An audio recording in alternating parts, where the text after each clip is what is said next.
मैं आपको ये बताना हेलो ये दोस्तों मेरी बीजी मशीन है, तो इससे मैंने काफ़ी काम किया, मतलब रिफ्लो का करा, रिबॉलिंग का नहीं करा।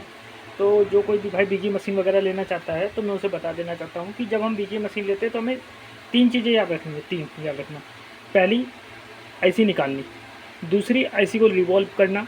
और तीसरा, आईसी को लगाना।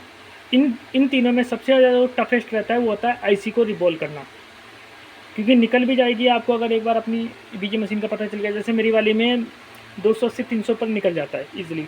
लेकिन क्या बोलते हैं, जो अब हम बनाते हैं एग्जांपल के तौर पर ये देखिए आप, ये स्टेंसिल डायरेक्ट वाली है, डायरेक्ट हीट स्टेंसिल आती है, कई तरीके की आती है। इसमें भी 3 मॉडल आते हैं। एक डायरेक्ट वाली आती है, एक आपने देखी होगी वो चकोर वाली आती है, वो भी मैं आपको दिखा दूंगा किसी वीडियो में। और एक आती है वो बहुत ही महंगी स्टेंसिल होती है, वो एक स्टेंसिल 2,500 की पड़ जाती है। ये चक्कर रहता है। तो ये जो बीजीएमएस ये आपको दिख रही है स्टेंसिल, ये सबसे सस्ती पड़ती है, लेकिन इसमें प्रैक्टिस बहुत ज़्यादा करनी पड़ती है। और जो सबसे महंगी होती है उसमें प्रैक्टिस बहुत कम करनी पड़ती है, मतलब उसमें अनाड़ी बंदा भी इजीली बना लेगा, बीजी रिबॉलिंग कर लेगा। उसके बाद आता है नेक्स्ट लेवल हमें लगाना। तो अभी तक तो मैं फ़िलहाल इस पर ही प्रैक्टिस कर रहा हूँ, रिबॉलिंग पे ही कर रहा हूँ। काफ़ी मैंने ऐसी मतलब लगभग ठीक ठाक ही बना दी, ज़्यादा बढ़िया तो बनाई नहीं, ठीक ठाक ही बना दी ऐसिया। उसके बाद जब हम आईसी बनाते हैं तो मैं उसके ऊपर भी वीडियो बनाऊंगा, पहले निकालते हुए बता दूंगा आपको, फिर उसके बाद लगाने पे बना दूंगा। और उसके लिए जो हमें ज़रूरत पड़ती है वो मैं आपको बता दूँ। एक तो ये वाली अपने बिट चाहिए, देखो नाइफ बिट, और ऐसा ही आयरन ले लेना अगर आपका ज़्यादा बजट नहीं है। ये आयरन बहुत अच्छा काम करता है, मैंने खुद देखा, ये आयरन काफ़ी अच्छा काम करता है। दूसरा, ये स्टेंसिल वगैरह तो हो गई अपने पास।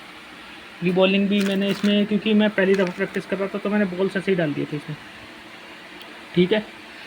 तो और एनजी थिनर वगैरह भी रखना पड़ेगा हमें, वीजे फ्लक्स, डिसोल्डिंग वायर बहुत ही ज़्यादा ज़रूरी है। अब मैं एक चीज़ और आपको बता दे रहा हूँ, अभी मेरी डिसोल्डिंग वायर यहीं की रखी थी, अभी मिल नहीं रही है, फिलहाल मैं आपको बता देता हूँ।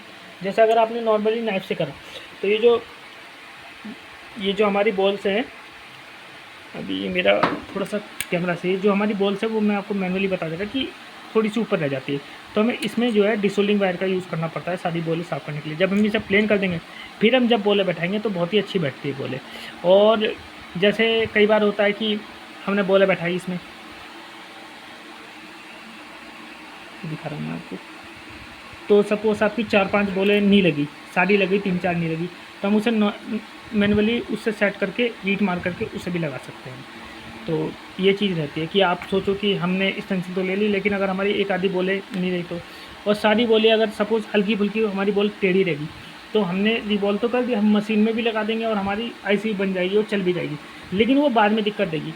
तो ये हमें खास करके गौर करना पड़ता है कि बॉलें एकदम एक्यूरेट जगह लगे और ढंग से चिपक जाए, जो कि बाद में दिक्कत ना दे, क्योंकि वो तो मशीन अपना काम करेगी, लेकिन हम जो एसएमटी से काम करते हैं उसके ऊपर फोकस करना पड़ता है पूरा का पूरा। और बाकी मैं आपको रिवॉल्व करके भी दिखाऊंगा, थोड़े दिन में निकाल के भी दिखाऊंगा, और काफ़ी मतलब बोर्ड वगैरह का सल्यूशन भी बताऊंगा। अब छोटी सी बात ये है कि अगर आपका कोई भी लैपटॉप वगैरह है, जैसे जिसमें H55 चिपसेट लगी हुई है या S57 लगी हुई है, तो उसमें जो हमारे अनेबल के सिग्नल आते हैं वो हमारी चिप से ही आते हैं। तो अगर हमारी चिप कभी ख़राब हो जाए या कुछ हो जाए तो वो अनेबल सिग्नल नहीं आएंगे। इसलिए तो हमें, जैसे कोई केस होता है, मतलब मेरा जो मानना है वो लगभग 40 से 45% केस जो आते हैं मेन चिप पे ही आके अटक जाते हैं। क्योंकि मेरे पास जब मशीन थी तो काफ़ी मेरे सामने भी दिक्कत आ रही थी। अब अगर हम इससे रिफ्लो करते हैं, मतलब अपनी जो आप ये गन वगैरह देख रहे हैं हम इससे रिफ्लो करते हैं, तो इससे रिफ्लो करने में क्या दिक्कत रहती है कि अगर आपने सपोज इससे रिफ्लो करा तो उस टाइम चल जाएगी, बाद में 1-2 दिन बाद, 10 दिन बाद, 15 दिन बाद वो चीज़ दोबारा उसी कंडीशन पे आ जाएगी। तो इससे रिफ्लो करने में दिक्कत है। लेकिन इस पर एक पर्टिकुलर पीडीएफ पेपर, जैसा आपकी पहले अपना टेम्परेचर हो 100 डिग्री, फिर 150 डिग्री, फिर ऐसे ऐसे करके जब अपना 250 या 300 पे जाता है तब आप ऑफ कर दोगे तो इसमें धीरे धीरे टेम्परेचर नीचे आता है। तो इसमें जब हम रिफ्लो करते हैं तो डेड होने के चांसेस बिल्कुल नहीं रहते, लगभग ना के बराबर ही रहते हैं।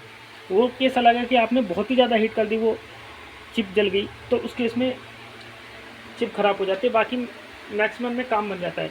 दूसरा नंबर, हम काफ़ी ग्राफिक कार्ड भी इसी से कर सकते हैं, ग्राफिक कार्ड भी इसी से रिपेयर कर सकते हैं, काफ़ी रिफ्लो करके चल जाते हैं, नहीं तो हम रिवॉल्व कर देते हैं। और अभी तक का मैंने जैसे 61 हो गई, 81 हो गई, कुल H55 हो गई, और काफ़ी मतलब इससे कभी निकाली आई या उससे नहीं निकली, लेकिन अभी तक का मैंने इस वाली डीजे मशीन पे अभी तक का एसओसी नहीं ट्राई मारा, एसओसी वगैरह ट्राई नहीं मारा, और ना ही कोई प्रोसेसर मारा है ट्राई। तो ये मैं आपको बता देता हूँ। तो thank you for watching. Video अच्छी लगे तो लाइक करें, सब्सक्राइब करें। ये मैंने आपको डिटेल दे दी। अभी मैं आपको आगे वाली वीडियो में किसी में चिप निकाल के भी दिखा दूंगा, फिर किसी वीडियो में चिप बना के भी दिखा दूंगा, और लास्ट में लगा के भी दिखा दूंगा।